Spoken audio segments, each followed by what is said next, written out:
Muy bien, hermanos.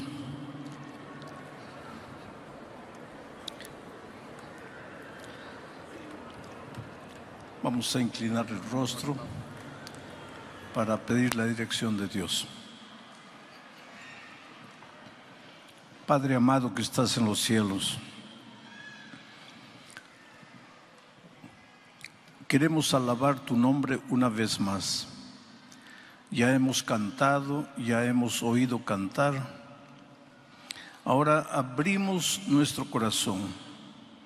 Suplicamos que tu Espíritu Santo haga la obra que tiene que hacer, que sabe hacer.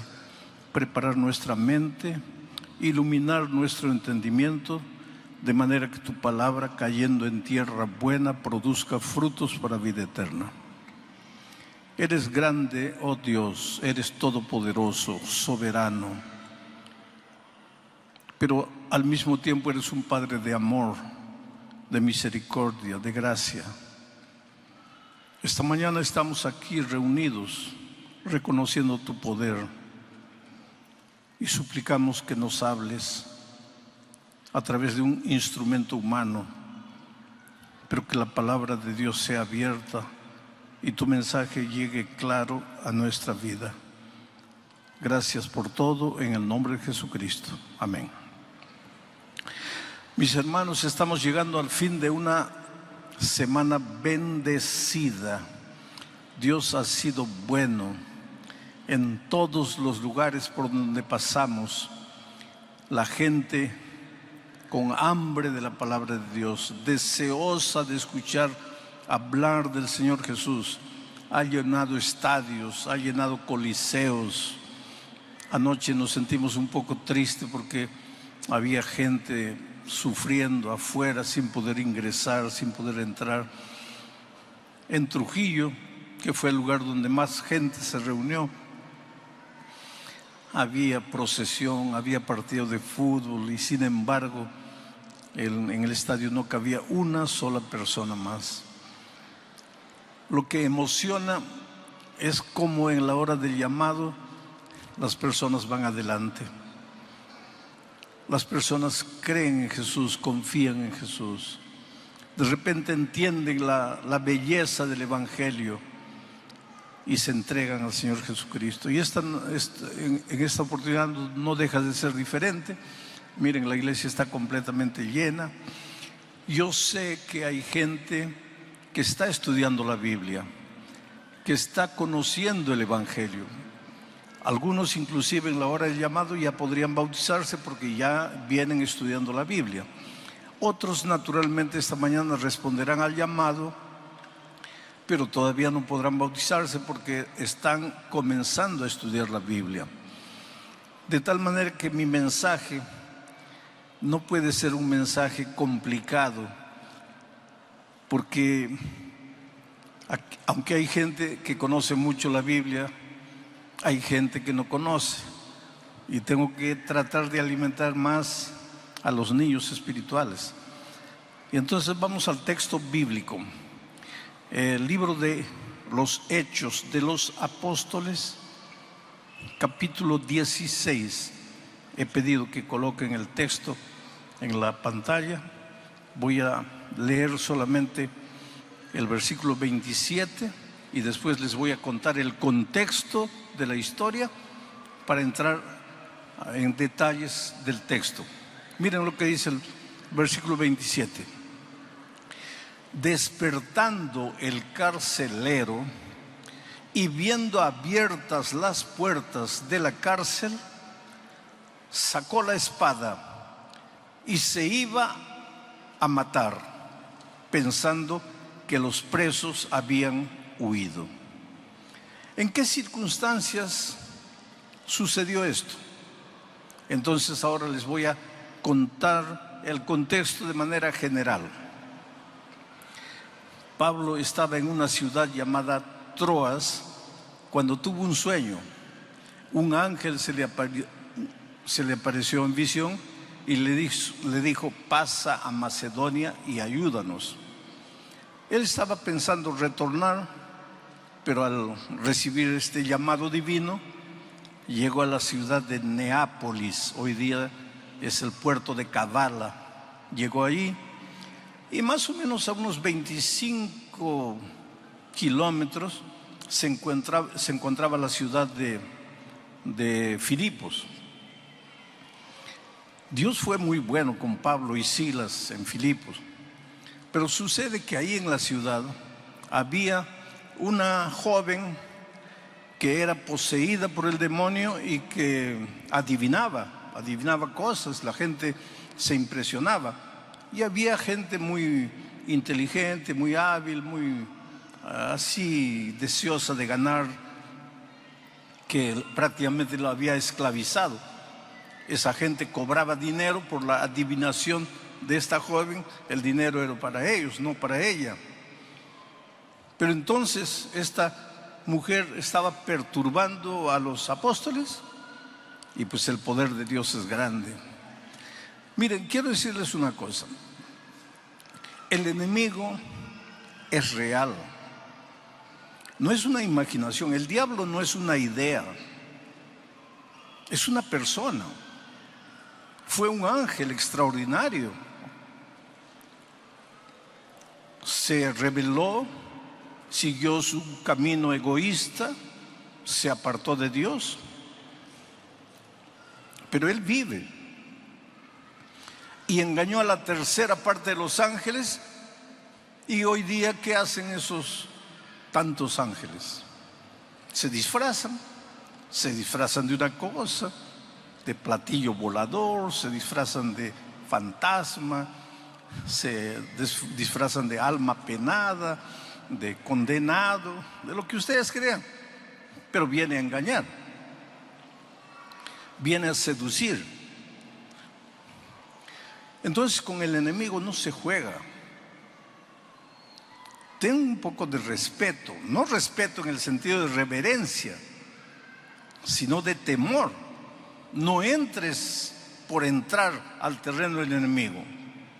Pero por otro lado, ten en cuenta que tu Dios es poderoso y que el enemigo no puede hacerte nada.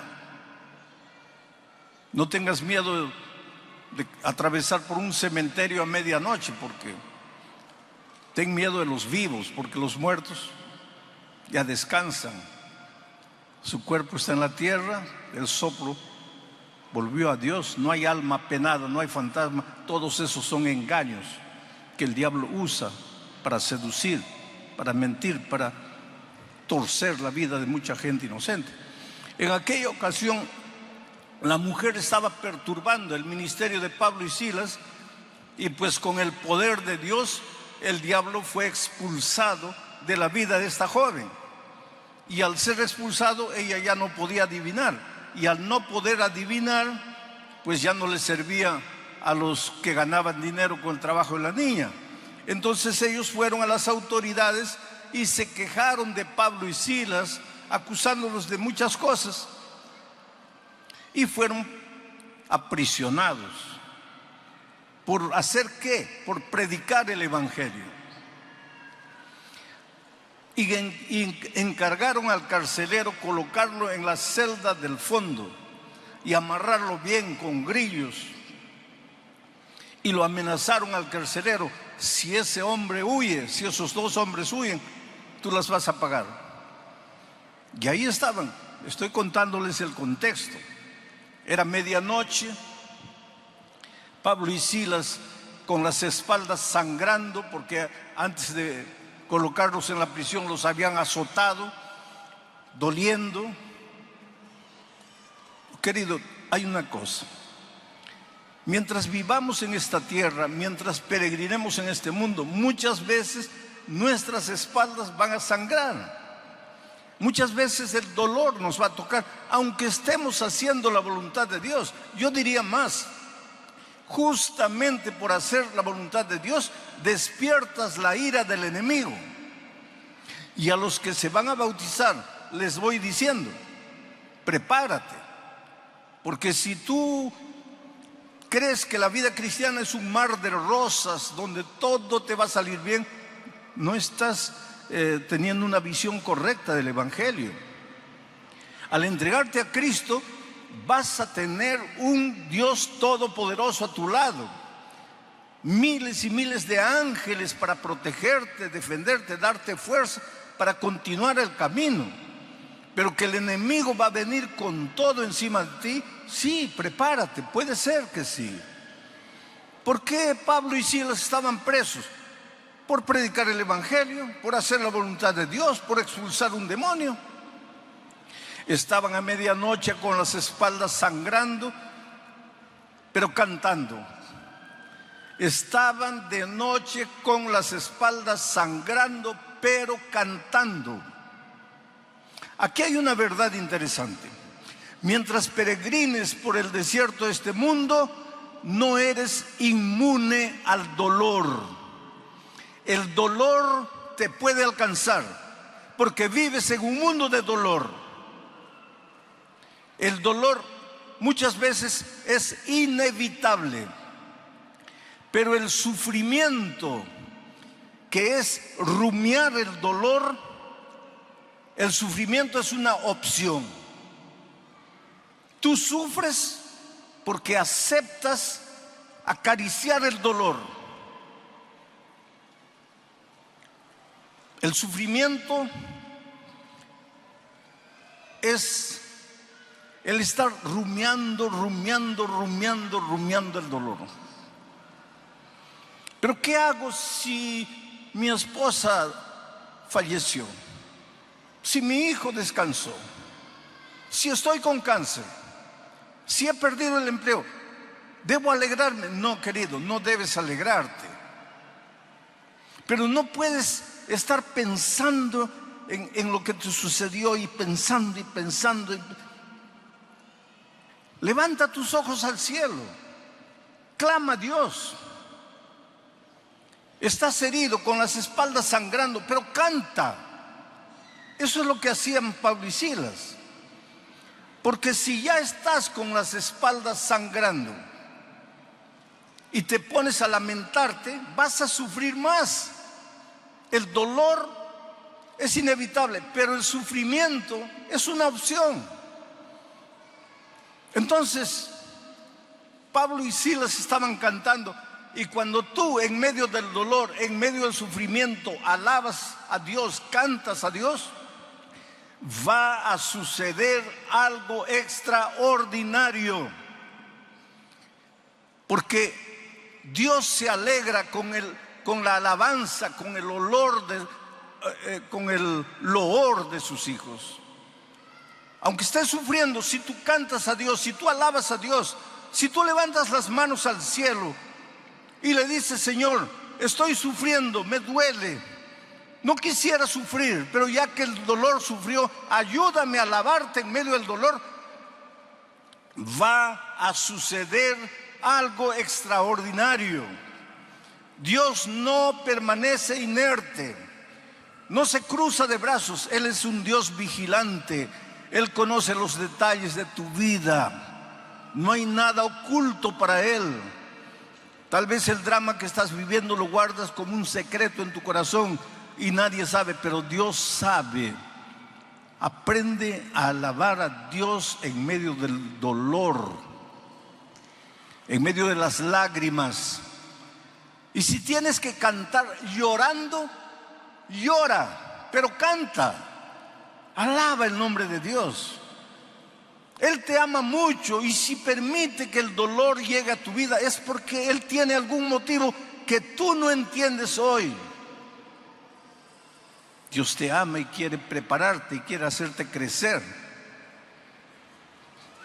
Estudiamos en la lección de la escuela sabática la figura del destetado, del desmamado. Es una figura interesante. ¿Quién sufre más cuando un nené es desmamado? ¿La mamá o el nené? Claro, el nené quiere el pecho materno. Desde que ha nacido ha estado en el pecho materno. Pero la mamá sabe que llegó el momento de crecer, de avanzar. No puede estar mamando la vida toda. Tiene que ser desmamado. La mamá sabe y entiende, pero el bebé no sabe ni entiende. Él solo llora. Pero ¿quién sufre más? Yo creo que la madre. Yo creo, porque yo soy hombre. Nunca di de mamar. Pero la madre me entiende. La madre sufre terriblemente al ver a su hijito llorando, pero sabe que tiene que llorar para crecer. Ese es Dios. ¿Tú crees que cuando tú sufres, Dios no está triste? No, Dios no quisiera correr, no quisiera auxiliarte inmediatamente, pero es necesario porque el dolor te forja. El fuego lapida el oro, purifica el oro. Tú eres oro, pero necesitas purificarte. Y el instrumento para eso es el dolor. El diablo inventa el dolor. El dolor nace en la mente del diablo. Pero ya que vivimos en este mundo y el dolor nos va a tocar, Dios utiliza el dolor como un instrumento de crecimiento. Imagina aquella noche Pablo y Silas cantando. De repente ocurrió lo extraordinario. Un terremoto. Las paredes temblaron. Algunos lados de la prisión cayeron. Y cuando el carcelero despertó, lo primero que pensó fue: los prisioneros se han escapado. Y si se han escapado, yo estoy mal, porque me han dicho que yo soy el responsable. Y si los dejé escaparse, ellos me van a matar a mí. Estoy perdido. Ya no hay solución. La única solución para mí es la muerte. Entonces agarró la espada y estaba para clavársela cuando oyó la voz de Pablo y Silas desde adentro que le dijeron: no te hagas daño, estamos aquí, no hemos huido. Voy a pedir ahora que vuelvan a colocar el primer texto, porque hay unas implicaciones interesantes que quiero extraer del texto. Despertando el carcelero. Cuando el carcelero despertó, claro, aquí está narrando la historia. Él estaba durmiendo, era medianoche, con el temblor, todo, despertó. Pero nosotros podemos extraer una verdad espiritual interesante. Un día todos los seres humanos necesitamos despertar. ¿Despertar para qué? Para cobrar, para tener noción de la realidad. A veces caminas en la vida a la orilla del abismo, te vas a destruir, te vas a matar. El camino por donde estás yendo es un camino de muerte, pero no te das cuenta porque estás durmiendo. En algún momento de la vida tienes que despertarte, y cuando nos despertamos cobramos noción de la realidad. Solo que cuando tú no tienes a Cristo y cobras noción de la realidad, ¿qué es lo que dice? Y viendo las puertas abiertas, porque ahora ves la realidad, viendo las puertas abiertas de la cárcel, sacó la espada y se iba a matar. Y eso es lo que sucede con mucha gente. Al contemplar la realidad, arruinó la familia, arruinó los negocios, arruinó su propia vida física. Ahora está con cáncer, está a la orilla de la muerte. Ha tomado la vida toda y ahora está con cirrosis al hígado. De repente despierta. A veces los golpes de la vida, los terremotos de la vida son para que despertemos. Y cuando despierta, se da cuenta de su realidad, de su triste realidad. Y la primera idea que muchos tienen cuando no tienen a Cristo es que la muerte es la única salida. Me suicido, me quito la vida. Y ahora mira lo que dice el texto. Pensando que los presos habían huido. Pero ¿qué dice el texto siguiente, el versículo 28? Mas Pablo clamó a gran voz diciendo. Claro que él gritó desde el fondo, pero aquí hay otra verdad que nosotros podemos extraer. ¿Acaso no apareció el tercer ángel en medio del cielo clamando a gran voz? Ahora está Pablo aquí clamando a gran voz. ¿Por qué? Porque ve un hombre que está para matarse. Oh queridos, en el mundo hay mucha gente que no sabe qué hacer, no sabe a dónde ir, piensa que la única salida es hundirse en el mundo de las drogas, o de la bebida, o de la promiscuidad, o matarse, quitarse la vida. Y nosotros somos los Pablos y Silas modernos.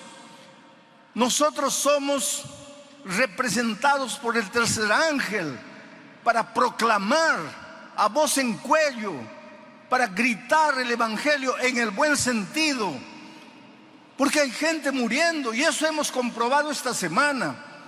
Miles de personas entregándose a Cristo, miles de personas que algunas de ellas nunca quisieron saber nada de Jesucristo, escucharon la voz clara del Señor Jesús diciendo: hijo, yo te amo, y fueron y se entregaron al Señor Jesús.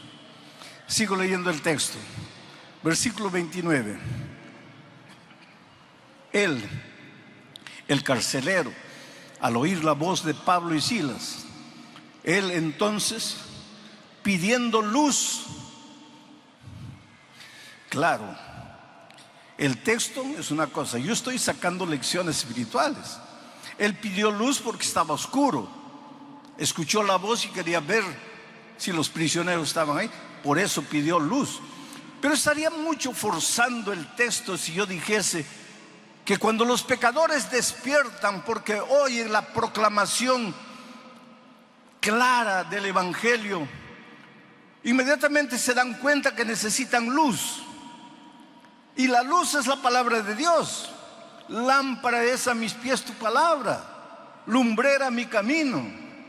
Es la antorcha que alumbra en lugar oscuro. Entonces, no estoy forzando mucho el sentido del texto, aunque el texto es histórico, pero yo estoy sacando lecciones espirituales. Pidió luz y se precipitó adentro. Y cuando vio que los discípulos estaban ahí, temblando, se postró a los pies de Pablo y de Silas. Versículo 30. Y sacándolos les dijo: señores, ¿qué debo hacer para ser salvo? Ahora vamos a analizar esta pregunta. El hecho de que el carcelero preguntó: señores, ¿qué debo hacer para ser salvo?, es una evidencia de que él se dio cuenta que estaba perdido. Él despertó, sus ojos se abrieron, la luz iluminó su entendimiento, y su primera pregunta es: ¿qué debo hacer para ser salvo? Porque se sentía perdido, era consciente de que estaba perdido. ¿Y por qué? Porque él no tenía lo que los apóstoles tenían. Porque él, delante de una situación, quiso matarse, mientras que los apóstoles, con las espaldas sangrando, delante de la condenación, alababan el nombre de Dios y cantaban. Entonces él debe haber pensado: ¿pero qué tienen ellos que son capaces de cantar en medio del dolor? ¿Y qué me falta a mí? Que con un simple terremoto ya quiero matarme. Lo cierto es que él se dio cuenta que los discípulos, los apóstoles, tenían algo que él no tenía. Miren la responsabilidad que Dios nos da. Cuando caminemos por la vida, las personas tienen que ver por nuestra manera de vivir, de ser, de hablar, de conducirnos. Tienen que entender que hay algo en nosotros que no es normal, no es humano, es de Dios. El carácter de Jesucristo tiene que reflejarse en nuestra vida de tal manera que seamos el evangelio andando, el evangelio caminando. De tal manera que las personas vengan y digan: ¿qué tienes? Eres diferente. ¿Por qué eres así? Señores, ¿qué haré para ser salvo? Esa pregunta revela que él era consciente de que estaba perdido. Esa pregunta también revela que él no sabía cómo se podía alcanzar la salvación. Por eso preguntó: ¿qué debo hacer para ser salvo? Él era consciente de su estado de perdición y no sabía cómo alcanzar la salvación. Es interesante que el Señor Jesucristo, cuando estuvo en esta tierra, contó 3 parábolas. La parábola de la moneda perdida, la dracma perdida, que simboliza a todos los seres humanos que como una moneda están perdidos, pero no tienen conciencia de que están perdidos. Porque la monedita es una cosa, está pisoteada por los hombres, no se da cuenta porque es moneda, es cosa. Pero Jesús narró también la parábola de la oveja perdida. Y la oveja perdida simboliza a todos los que están perdidos, pero despertaron. Sus ojos fueron abiertos y se dan cuenta que están perdidos y quieren alcanzar la salvación, pero no saben cómo, no saben dónde, como la ovejita que se da cuenta que está perdida y bala, corre desesperada de un lado a otro, se da cuenta que está perdida, pero no conoce cuál es el camino que la va a llevar de vuelta a la casa. Hay mucha gente hoy día en el mundo que tiene conciencia de su estado de perdición y que quisiera hacer lo que sea para alcanzar la salvación, pero no conoce la palabra de Dios, no conoce el Evangelio. Yo estuve en un país de Europa, específicamente Portugal, en el santuario de Fátima, y vi con mis ojos gente caminando de rodillas, gente avanzando de rodillas, pero de kilómetros atrás.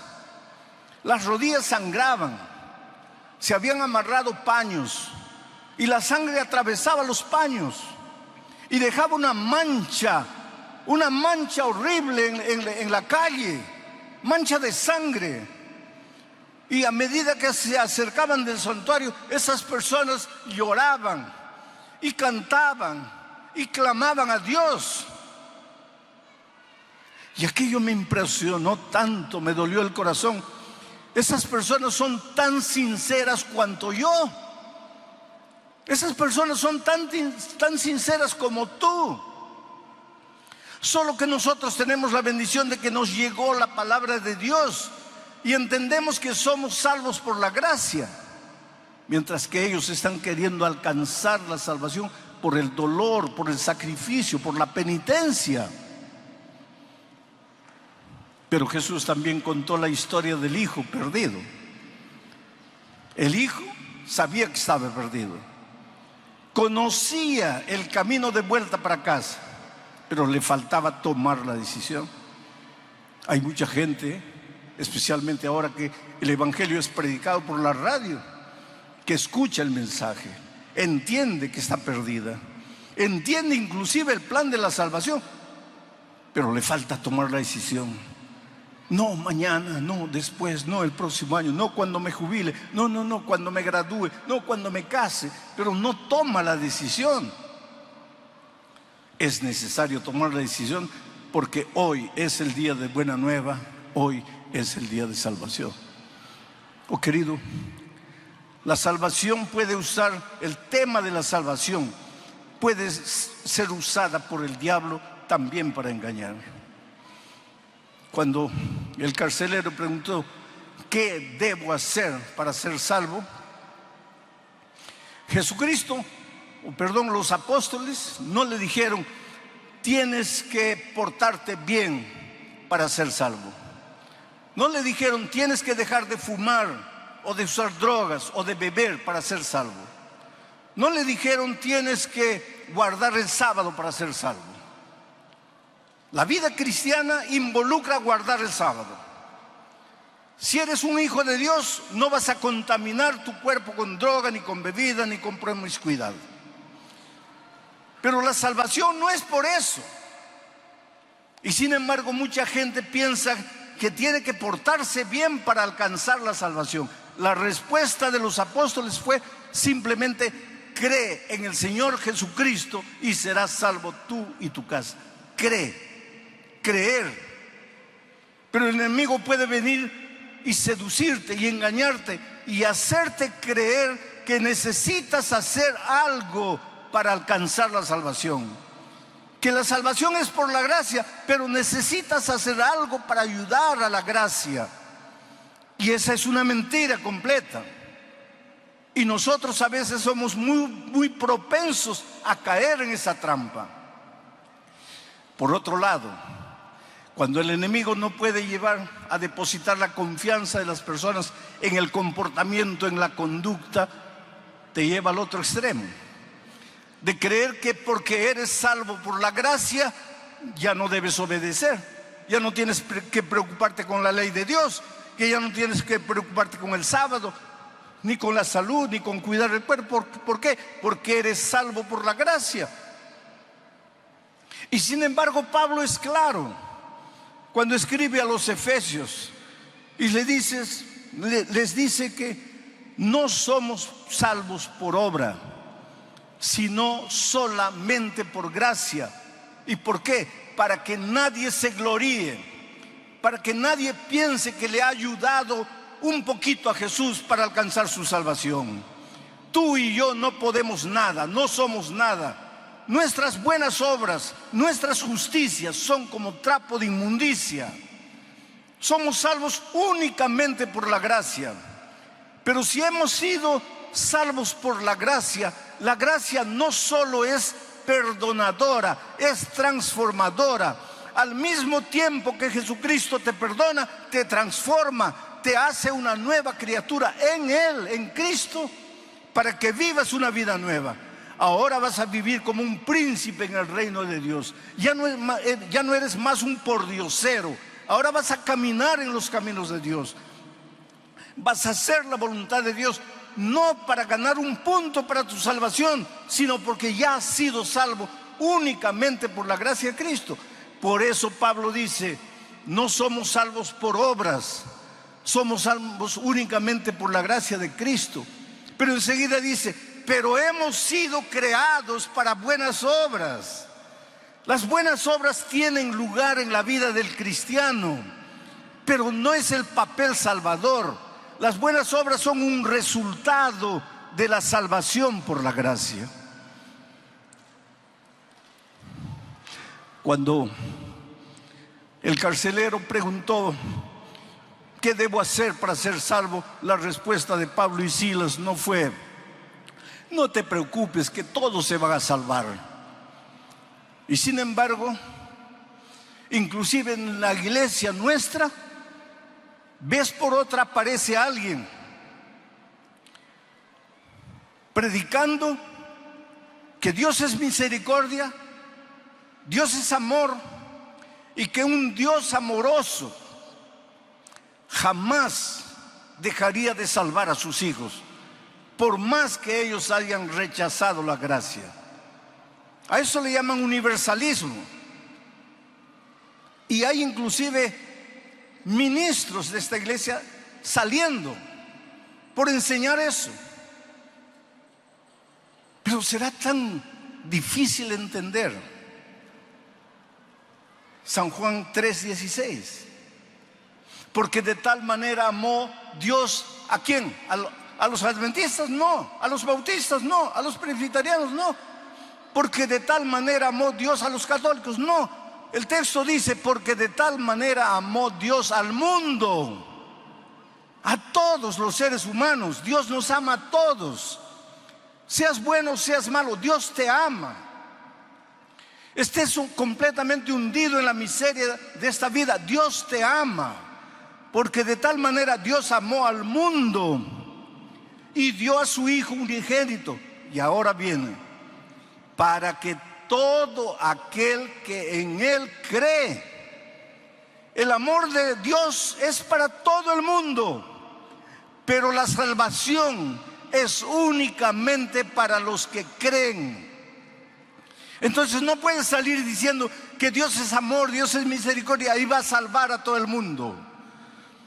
Por eso es que la Biblia es un libro de llamado. Desde el Génesis hasta el Apocalipsis, Dios está llamando, ven, ven, ven, ven. ¿Por qué? Porque si te vas a perder. Por eso es que Él toca la puerta de tu corazón invitándote. Oh querido, ¿cómo eres amado por Dios? Yo siempre digo que nunca voy a entender, nunca voy a poder explicar el amor de Dios. También sería un atrevimiento. ¿Cómo explicar el amor de Dios? Pero lo predico, lo proclamo, lo enseño, lo digo sin cesar. Pero en las alturas de Puno un hombre viene con una botella de aguardiente en la mano, ebrio, y llega cerca de mí y me dice: pastor, Dios puede amar a todos, pero a mí no. Yo no valgo para nada. Yo soy un hombre malo. Yo gasto todo mi dinero en bebida. Yo golpeo a mi esposa, golpeo a mis hijos. Yo no valgo para nada. ¿Cómo Dios puede amarme? Por favor, no me preguntes cómo Dios puede amarte. Yo no sé cómo Dios puede amarme a mí. Yo solo sé que me ama. Y su amor me constriñe.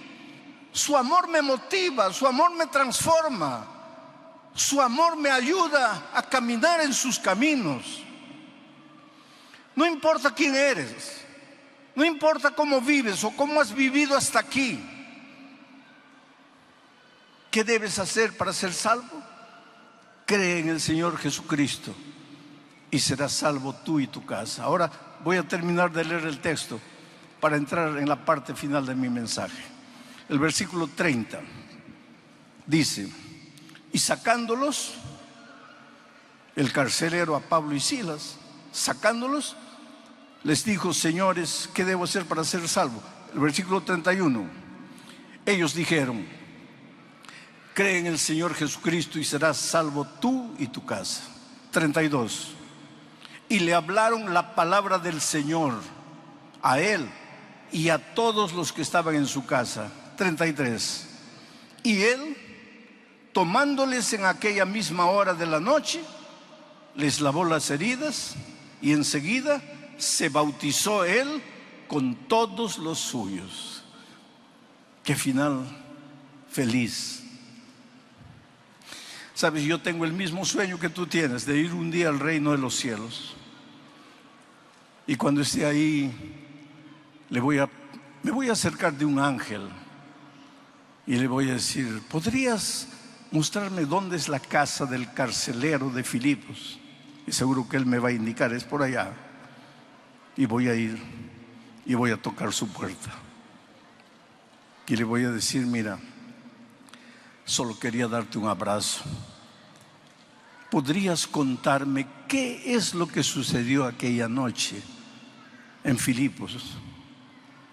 ¿Podrías contarme qué pasó cuando despertaste y viste que las paredes habían caído? ¿Qué entró en tu corazón que quisiste matarte?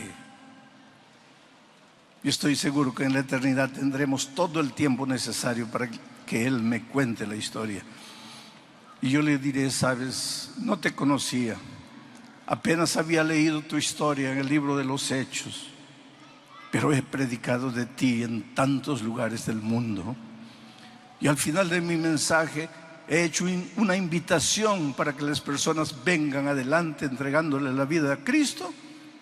Y cientos de personas vinieron, porque tu testimonio, tú no tienes idea de cómo tu testimonio ayudó a miles de personas alrededor del mundo. Oh querido, Dios te ama y ahora llegó tu oportunidad. Ven a Jesucristo.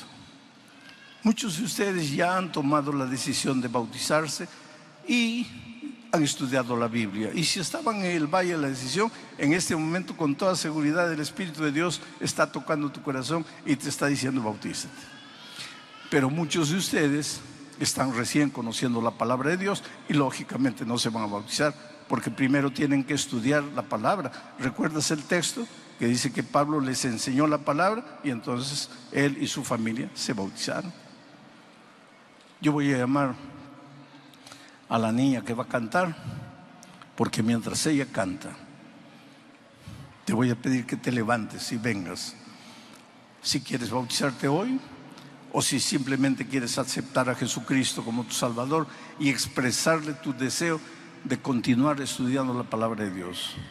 En el nombre de Jesucristo, levántate y ven. ¿Quién es la primera persona? Miren, allá está un hombre caminando con fe. Por favor, canta y deja que el Espíritu de Dios te vaya trayendo mientras ella canta.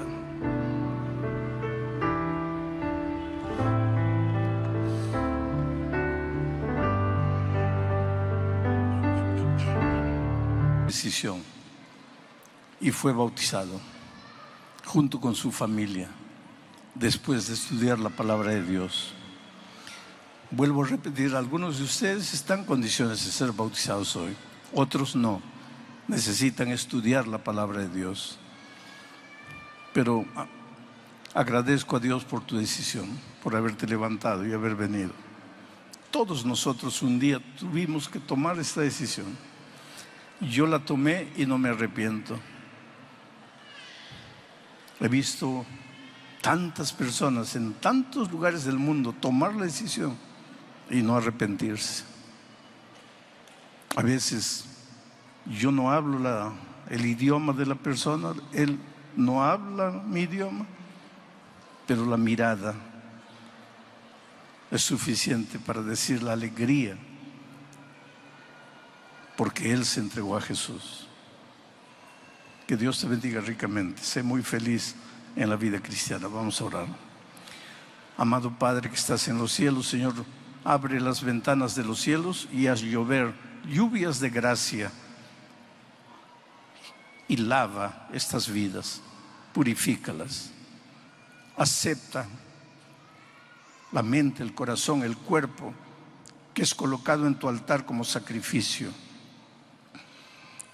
Oh Señor, cuida de estas personas al estudiar la palabra, al prepararse para el bautismo. Guárdalos en tu amor siempre. Y un día, cuando Cristo venga, danos la alegría de ir con Él al reino de los cielos. En esta tierra, mientras tanto, manténlos firmes, sin caída. Guárdalos en tu amor, defiéndelos, protégelos. Bendice sus manos para que lo que toquen sea también bendecido. En el nombre de Jesús. Amén. Dios les bendiga ricamente. Un abrazo.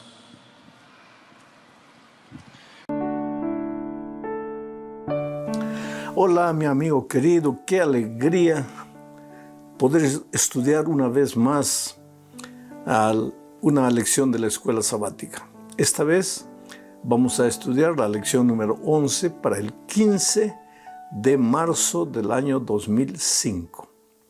El título de la lección es ¿Qué más pude hacer? Y el propósito de la lección es mostrar que Dios hizo todo lo que podía haber hecho para salvar al ser humano. Pero Dios respeta la libertad individual de cada uno. No puede obligarnos a ser salvos. Él nos llama, Él pagó el precio de nuestros pecados en la cruz del Calvario, pero espera que nosotros tomemos una decisión completamente voluntaria. Entonces, con esto en mente, vamos a la primera parte de este estudio bajo el subtítulo de Cristo, el verdadero vencedor. ¿Por qué este subtítulo, Cristo, el verdadero vencedor? Porque el diablo aparentemente ha vencido en este mundo. Ha sembrado dolor, desgracia, tragedia, traición, violencia, injusticia, hambre, enfermedad, muerte.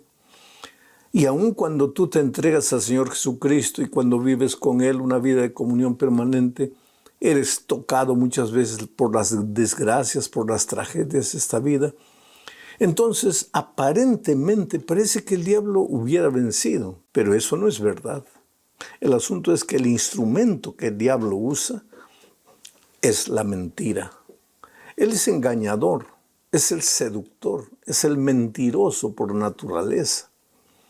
Y entonces desfigura el carácter de Dios. Él siembra el dolor, el pánico, la miseria, la tragedia en esta vida y te hace creer de alguna manera que estás sufriendo porque Dios es malo, porque Dios te está castigando, porque tú has hecho algo indebido y ahora estás recibiendo el castigo divino. Eso es lo que Él quiere. Y muchas veces, pues, los seres humanos le creemos. Pero la verdad es que Dios es amor.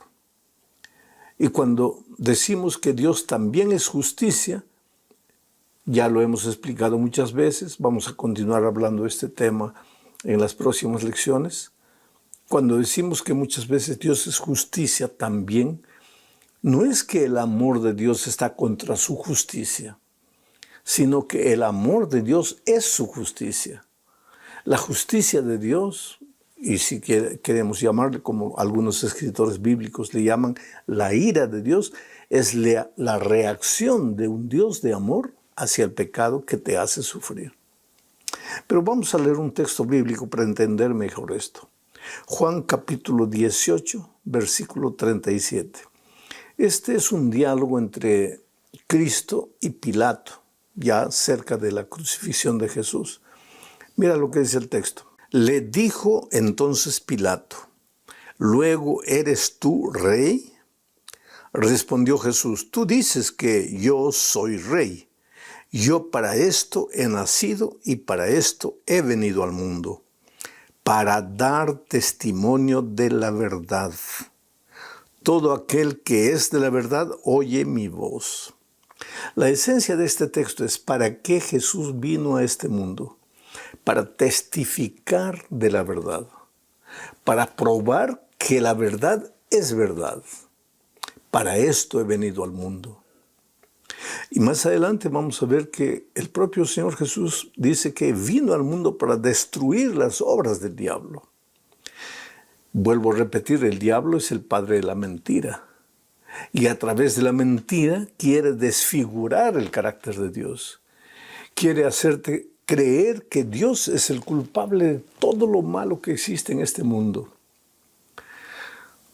El diablo te trae dolor, te trae sufrimiento, como a Job, y después quiere que maldigas a Dios.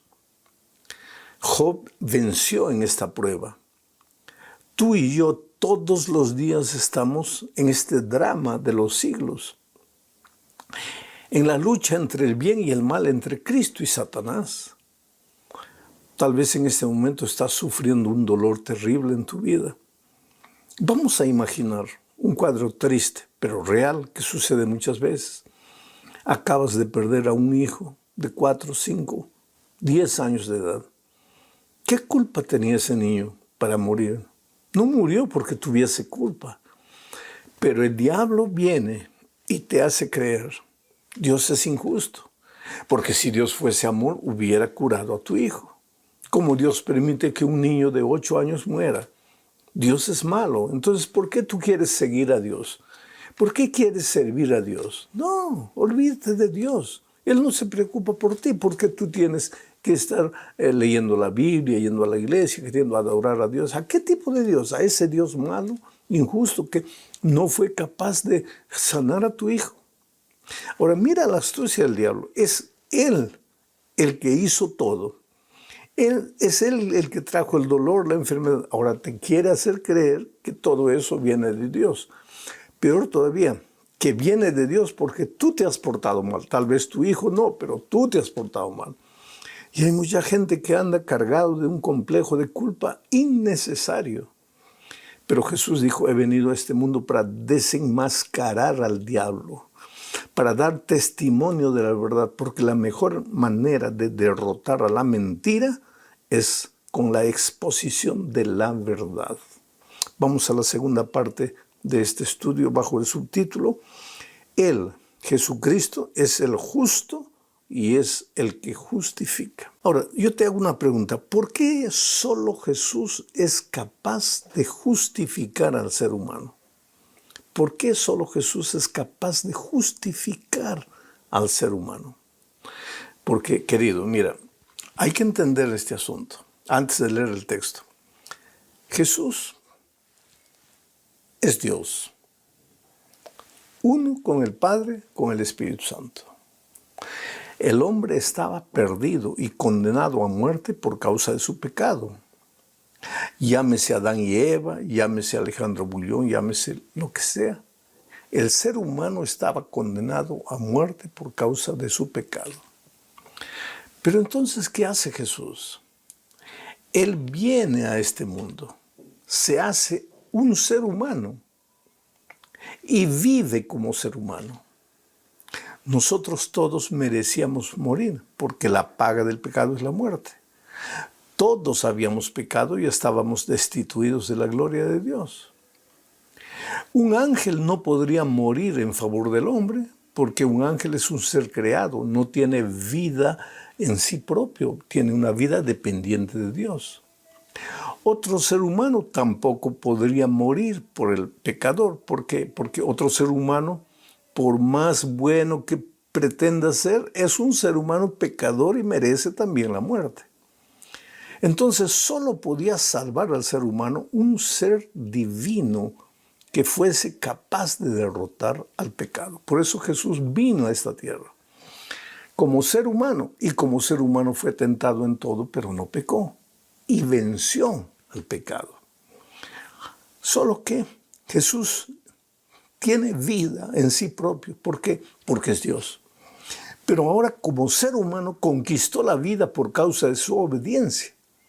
Entonces Él toma esa vida y le dice a su Padre: esta vida que yo conquisté porque me hice ser humano y fui a la tierra y viví y fui tentado en todo y no caí, esta vida que yo conquisté se la voy a entregar de gracia al ser humano.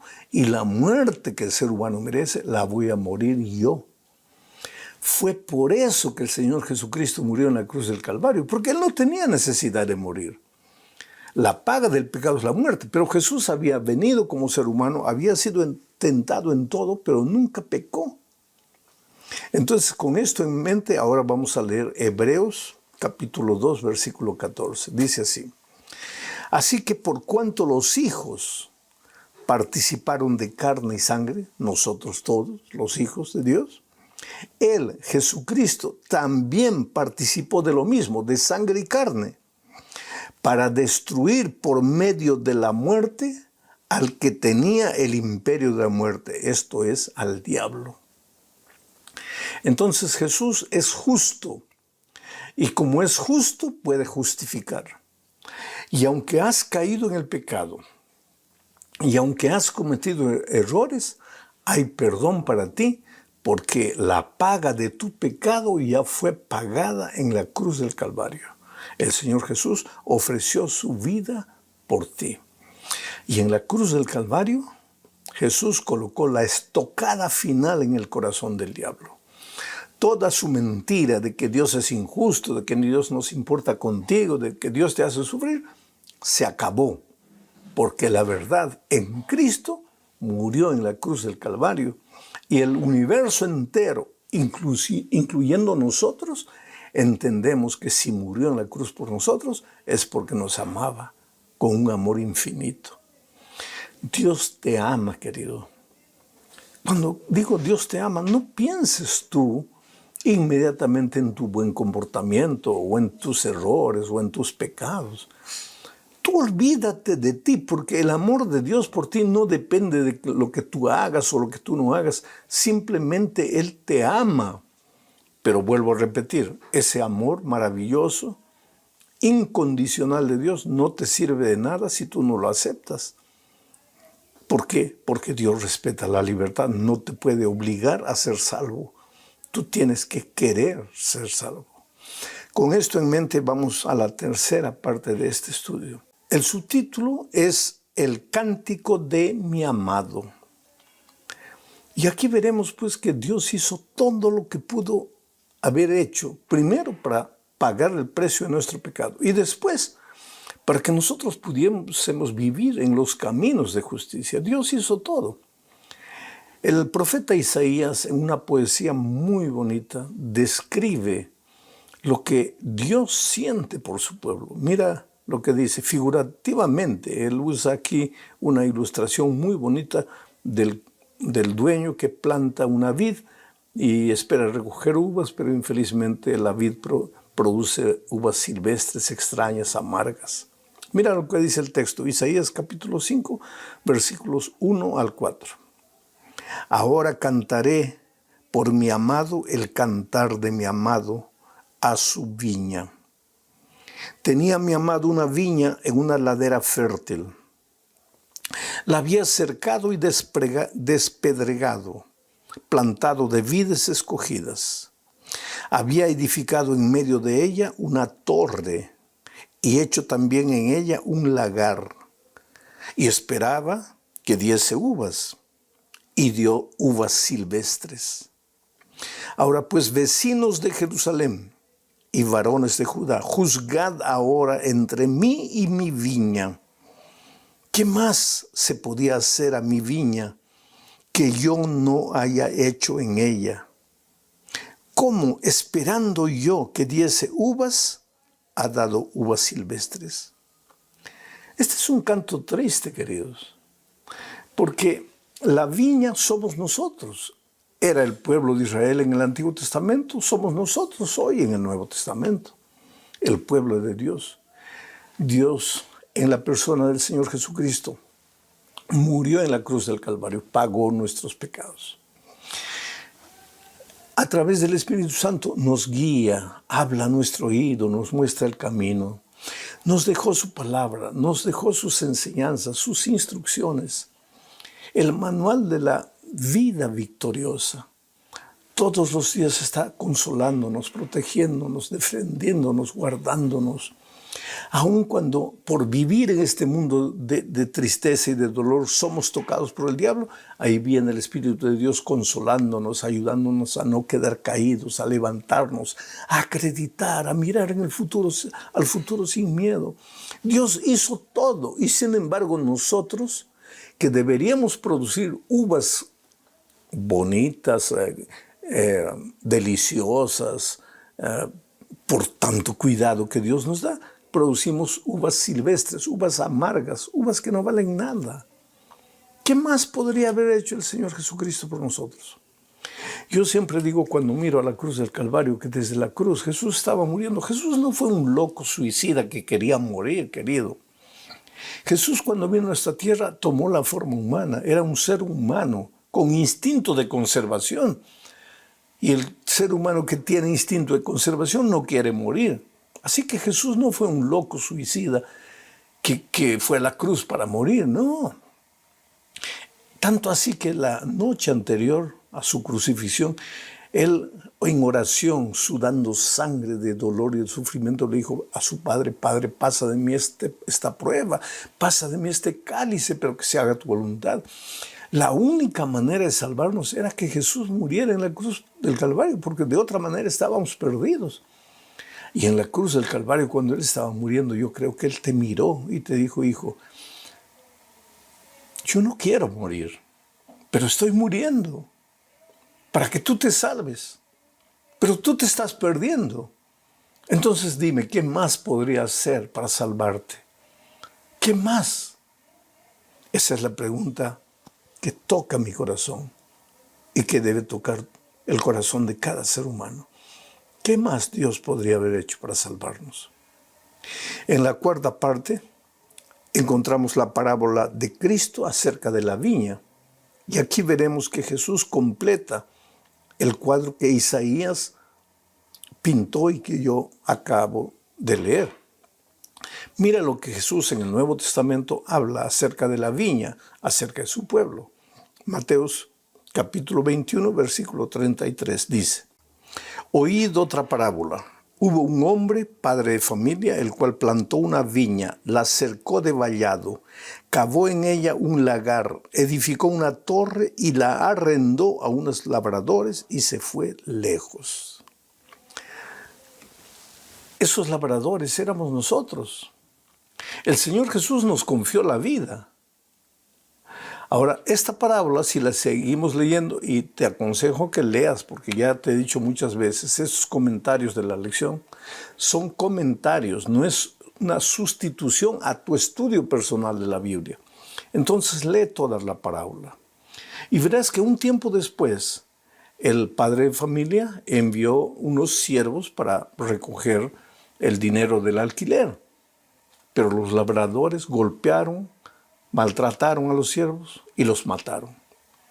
Un tiempo después, el padre de familia envió otro grupo de siervos y los labradores les dieron el mismo trato. Un tiempo después, el padre de familia dijo, voy a mandar a mi hijo. Tal vez respeten a mi hijo. Y envió a su hijo. ¿Y qué hicieron los labradores? Lo mataron. ¿Quiénes eran los labradores? Nosotros. ¿Quién es el hijo mayor? ¿Quiénes son los siervos enviados varias veces? Los profetas. ¿Quién es el hijo que vino? El Señor Jesucristo. ¿Acaso no apedreamos a los profetas en el pasado? ¿Acaso no clavamos al Señor Jesucristo en la cruz del Calvario? Yo siempre cuento la historia de mi madre. Yo era pequeño, mi madre tenía un libro llamado Primeros Pasos, y ahí estaba el cuadro de la crucifixión de Cristo. Y yo le preguntaba a Jesús, Señor, a mi madre, mamá, ¿quiénes son estos? Y ella me decía, estos que están abajo de la cruz, sí. Esos son los malditos soldados que mataron a Cristo. Y yo siempre crecí pensando que habían sido los soldados que mataron a Cristo. No, querido, cuando crecí y necesité perdón, entendí que no fueron los soldados que mataron a Cristo. Fui yo. Fueron mis pecados que clavaron a Jesús en la cruz. Cada vez que yo peco y cometo y pido perdón, estoy colocando un martillazo en los clavos que perforan las manos de Cristo. Nosotros clavamos, nosotros somos los labradores malvados. Por eso la pregunta es, hijo, ¿qué más podría haber hecho para salvarte? Hice todo, pero te estás perdiendo. Y ahora llegamos a la última parte de este estudio bajo el título de la vindicación del nombre de Dios. ¿Qué es vindicar? Es justificar. Es hacer justicia con alguien que fue acusado falsamente. Y el Señor Jesucristo fue acusado falsamente. Dios fue acusado falsamente por el diablo. Allá en el cielo se levantó diciendo que Dios era injusto, que había dado una ley que no se podía cumplir y que si alguien transgredía esos principios, Dios lo iba a matar. Mira la astucia del enemigo. Engañó una tercera parte de los ángeles. Y hoy continúa desfigurando el carácter de Dios delante de la humanidad, diciendo que todo el dolor, todo el sufrimiento viene de Dios porque está castigando a la humanidad por su pecado. Pero, querido, en la cruz del Calvario el Señor Jesucristo murió. ¿Tú crees que lo que pasó en la cruz es sabido solo por nosotros que leemos la Biblia? En la cruz del Calvario todos los seres no caídos del universo contemplaron, los ángeles contemplaron, el mismo enemigo de Dios y los ángeles que él engañó contemplaron lo que sucedió en la cruz del Calvario. Y las mentiras del diablo quedaron universalmente expuestos. Ahora mira lo que dice Apocalipsis capítulo 15, versículo 3. Y cantan el cántico de Moisés, siervo de Dios, y el cántico del Cordero. ¿Quiénes cantan? Los redimidos. Diciendo, grandes y maravillosas son tus obras, Señor Dios Todopoderoso. Justos y verdaderos son tus caminos, Rey de los santos. Querido, los redimidos finalmente cuando lleguen al cielo cantarán de júbilo. Señor, eres justo. El diablo te acusó de ser injusto, pero nosotros hemos visto todo lo que has hecho en nuestra vida, lo que has hecho por la humanidad, por la creación. Justo eres en todos tus caminos, tú eres santo, eres digno de ser alabado por toda la eternidad. Listo. El carácter de Jesús habrá sido vindicado por el cántico de los redimidos y por el testimonio de todas las criaturas no caídas que observaron la traición, la mentira, la injusticia del diablo, las acusaciones del diablo, y ahora contemplaron el amor inmensurable del Padre.